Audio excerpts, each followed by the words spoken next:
One day can make you feel like you're drowning. Not in water, but in decisions. There's a word for this feeling. Sarah learned it the hard way.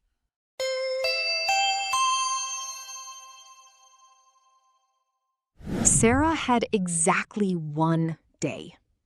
1 day to finish the project her boss needed by 5. 1 day to call the hospital back about her mother's appointment. 1 day to tell her landlord whether she was renewing the lease. A decision that meant staying in a city that was slowly draining her. Or leaving everything she'd built and starting over. 1 day, 3 decisions, 0 clarity. By 9 in the morning, she already felt overwhelmed. She opened her laptop, closed it, opened it again. The project was half done, but her mind was somewhere else. In the hospital waiting room, in the empty apartment she'd seen last week in another city, in the conversation she kept rehearsing with her boss that never came out right. Her phone rang. The hospital. She let it ring. It rang again. Her landlord this time. She put the phone face down and stared at the ceiling. Just start somewhere, she told herself. Anywhere. She typed 3 sentences, deleted 2, typed them again. By noon, she hadn't eaten. By 2, she hadn't called anyone back.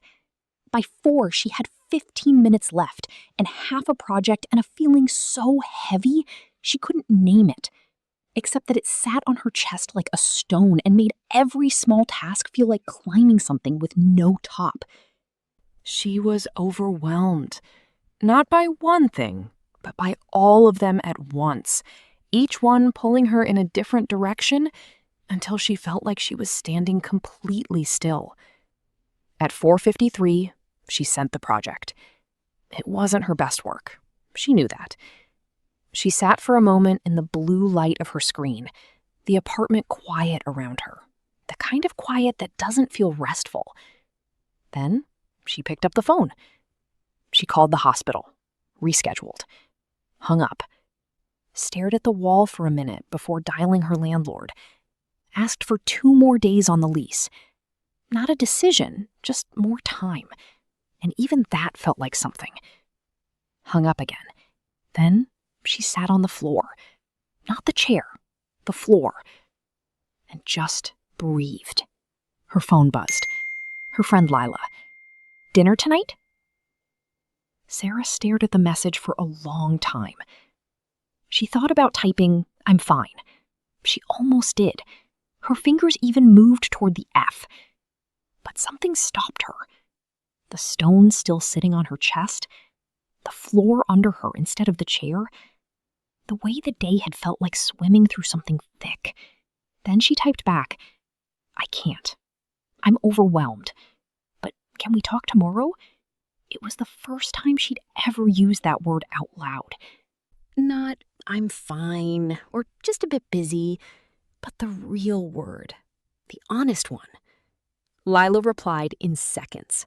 "Of course, I'll bring coffee." Sarah put the phone down and looked at the ceiling again. Nothing was solved. The lease was still undecided. She had 2 more days, not an answer. The project was sent, but imperfect. Her mother's appointment was rescheduled, not fixed. But something small had shifted. She didn't have all the answers, but she had something she didn't have that morning. A word. And sometimes naming what you carry is the first step to putting it down. The word Sarah used, the word she'd never said out loud before, was overwhelmed. And it means exactly what you just felt watching this.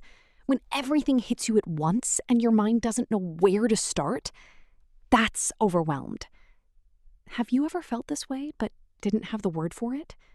Tell me in the comments. If this story made you feel something, like and subscribe. Every week, a new story and a new word you'll never forget.